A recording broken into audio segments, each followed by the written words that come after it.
अकोला महानगरपालिकेच्या जन्म मृत्यू नोंदणी कार्यालयातील अपुऱ्या मनुष्यबळामुळे प्रलंबित असलेल्या प्रमाणपत्रांच्या कामाला आता गती मिळणार आहे। शासनाने 4 उपनिबंधक उपलब्ध करून दिल्याने नागरिकांना जन्म मृत्यू प्रमाणपत्रे वेळेत मिळण्याचा मार्ग मोकळा झाला आहे।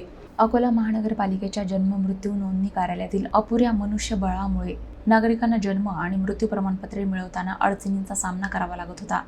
वाढत्या लोकसंख्येच्या तुलनेत कार्यालयातील उपनिबंधकांच्या 8 जागा रिक्त असल्याने कामकाजावर मोठा ताण निर्माण झाला होता।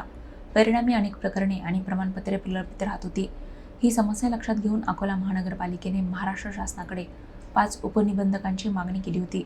शासनाने या मागणीची दखल घेत 4 उपनिबंधक उपलब्ध करून दिल्याची माहिती स्थायी समिती सभापती विजय अग्रवाल यांनी दिली। 4 उपनिबंधकांची नियुक्ती झाल्यामुळे आता एकूण 5 उपनिबंधकांच्या आयडीवरून जन्म मृत्यू प्रमाणपत्रे जारी करता येणार आहेत। त्यामुळे प्रलंबित प्रकरणांचा निपटारा करण्यास गती मिळणार असून कार्यालयातील कामाचा ताणही कमी होण्याची अपेक्षा आहे। नागरिकांना वेळेत सेवा मिळणार असल्याने त्यांची गैरसोय दूर होण्यास मदत होणार आहे।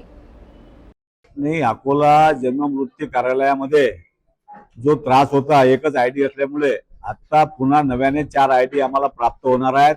5 आयडी प्राप्त झाल्यावर जन्म देण्याचा दाखला त्याचे अंतर हे कमी होऊन लोकांना ताबडतोब सेवा मिळेल। मी सरकारचं याबद्दल अभिनंदन करतो।